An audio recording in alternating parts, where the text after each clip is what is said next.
হিন্দু জাগৰণ অসম বৰপেটা জিলাৰ উদ্যোগত এনেধৰণৰ কাৰ্যসূচী আমি প্ৰত্যেক বছৰে বৰপেটা জিলাৰ বিভিন্ন পাত্ৰত আমি অনুষ্ঠিত কৰি আহিছোঁ আৰু এইবুলি আমাৰ বৰপেটা ৰোড অঞ্চলৰ যিটো কলভাংগা মানে আমাৰ শ্মশান পাৰা যিটো কয় ইয়াৰে যিটো স্থানীয় ৰাইজৰ আৰু আই মাতৃসকলৰ সহযোগত আমি অনুষ্ঠান অনুষ্ঠিত কৰিছোঁ আৰু আজি দিনজোৰা কাৰ্যসূচী আছে। ইয়াৰ আমাৰ মেজিত জুই প্ৰজ্বলন হ'ল। এতিয়া আমাৰ মুকলি সভা আছে, মহিলাসকলৰ পিঠা বনোৱা প্ৰতিযোগিতা, সৰু সৰু ল'ৰা ছোৱালীৰ সাংস্কৃতিক অনুষ্ঠান, তাৰে পিছত আমাৰ জলপান আছে।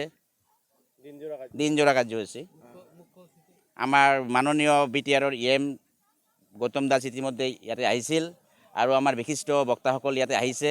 তেওঁলোকে ইয়াতে বিহু সম্বন্ধে আলোচনা সভা যিটো হ'ব তাতে তেওঁলোকৰ বক্তব্য প্ৰদান কৰিব।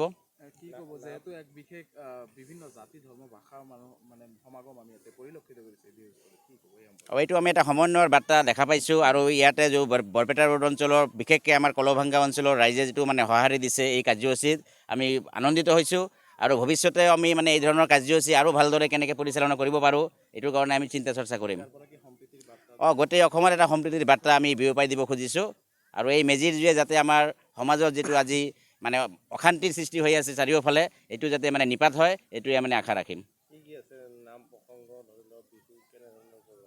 ৰাতিপুৱাৰ পৰা মেজিত জুই প্ৰজ্বলন, তাৰে পিছত আমাৰ নাম দল আছে, তেওঁলোকে নাম পৰিৱেশন কৰিব।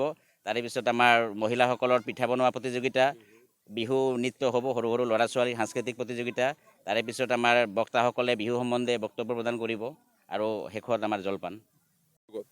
আৰু বৰপেটা কলভাংগা ৰাইজৰ সহযোগত মাঘ বিহু উপলক্ষে আজি যি মেজিৰ প্ৰজ্বলন কাৰ্যসূচী আছিল ইয়াত উপস্থিত হৈ পেলাই মই আটাইকে ভোগালী বিহুৰ শুভেচ্ছা জ্ঞাপন কৰিছোঁ আৰু এই মেজিৰ জুয়ে প্ৰত্যেকৰ জীৱনলৈ সুখ শান্তি কঢ়িয়াই আনক, অপায় অমংগল এই জুয়ে নিপাত কৰক, মই ঈশ্বৰৰ ওচৰত প্ৰাৰ্থনা কৰিছোঁ।